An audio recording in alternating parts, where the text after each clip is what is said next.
Sunday, April 2nd, 2023. Palm Sunday of the Passion of our Lord. We are taught so much during the Lenten season, but no learning is greater than this. God has not miraculously saved Christ from a difficult situation. He has not obstructed the injustice and the death of his Son. In him, God has made it known that he does not overcome evil by hindering it with miraculous interventions, but by taking away its power to harm, even making it a time of growth for the man. It is difficult to assimilate this logic of God. It is difficult to accept that unless a grain of wheat falls to the earth and dies, it remains alone. But if it dies, it produces much fruit. Matthew particularly insists on the repudiation of violence and the use of weapons. Only he reports the words of Jesus to Peter, who tried to defend him with a sword. "Put your sword back into its place, for all who take hold of the sword will die by the sword."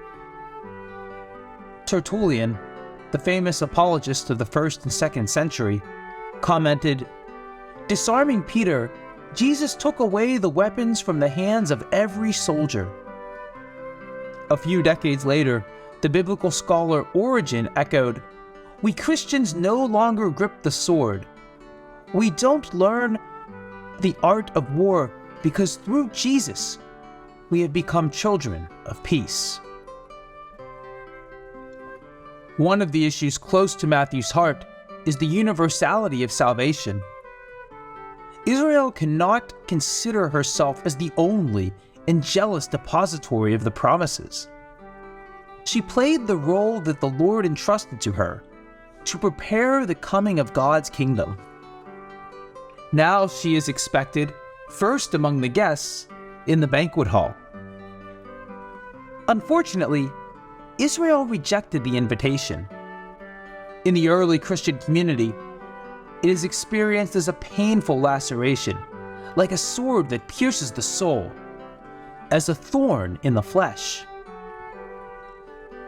The fullest expression of this refusal is the cry, "His blood be on us and on our children." The nonsensical interpretation of this phrase has had tragic consequences. Hatred, false accusations, violence, and Christians supporting the persecution of the Jews. But the meaning attributed to it by Matthew was totally different. The Jews had chosen violence and rejected the reign of peace announced by Jesus. The evangelist wants to warn of the danger of repeating that same mistake. Another incident reported only by Matthew is the death of Judas. This disciple is the symbol of all those who, for a time, follow Jesus. Then, they are aware that Jesus does not realize and share their dreams of glory and their thirst for power. They abandon him and even turn against him. If we free ourselves from the stereotypes for a moment, we can experience respect and compassion for the plight of this man. It seems that, in the group of the apostles, he had no friends. When he saw the one who loved him go to his death, he must have felt terribly alone to carry the weight of his mistake.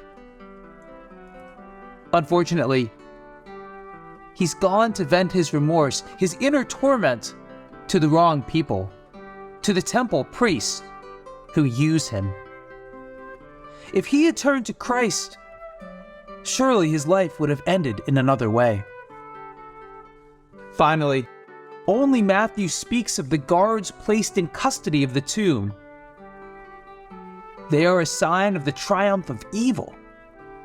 Their presence testifies that the righteous is defeated, the deliverer silenced, locked forever in a tomb. It is an experience we all share. Evil gives the impression of being assured of a final triumph, crushing the dreams of the poor, the weak, and the defenseless, trampling on their hope for justice. God, however, ensures his unexpected intervention. His angels will roll every stone that prevents the return to life and will sit on it.